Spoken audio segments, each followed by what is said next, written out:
le samedi 2 septembre, pour le départ de l'Urban Trail de Poitiers, nous partirons ici, place d'Armes, ça c'est pour les Poitevins, et place Leclerc, ça c'est pour les touristes. Pourquoi? Eh bien tout simplement parce que depuis le début de l'Urban Trail de Poitiers, c'est dans notre ADN. Et en plus, vous avez vu, la municipalité a fait un effort pour nous en plantant des arbres. Donc on leur a promis de venir et de revenir. On va passer par le Poumon Vert de Poitiers, le parc de Blossac, magnifique lieu avec différents espaces, des jardins à l'anglaise, jardins à française, un théâtre de verdure où il y a de nombreuses manifestations qui se déroulent toute l'année, groupes de musique, tout ça. Donc voilà, moi j'ai envie de respirer et on va passer par Blossac.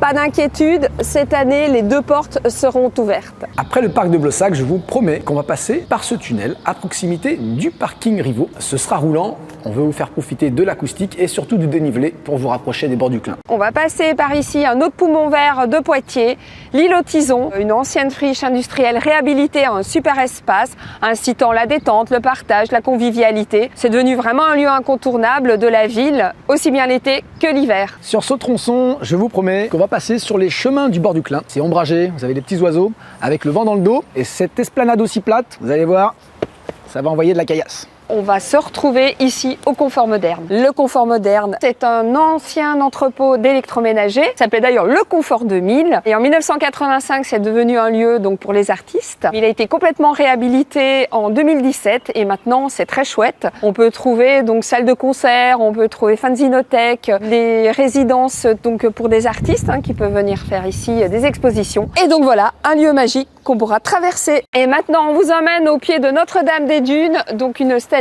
qui est gigantesque, de 6,30 m de hauteur et qui pèse plus d'1 tonne, donc qui domine la ville de Poitiers. Et ce fameux bras tendu est un geste de protection sur la ville. De Notre-Dame des Dunes, on emprunte les escaliers, les fameuses 217 marches, et en plus, comme on est très sympa, on le fait en descente. Vous pourrez donc emprunter l'escalier des dunes qui vous amènera jusqu'ici à la Grand Goule. Oui, cette année, on va vraiment y passer. Donc c'est très simple, vous rentrerez par cette porte et vous ressortirez par l'autre porte et vous allez découvrir bien sûr l'intérieur de cette grande discothèque avant d'enchaîner sur le prochain kilomètre.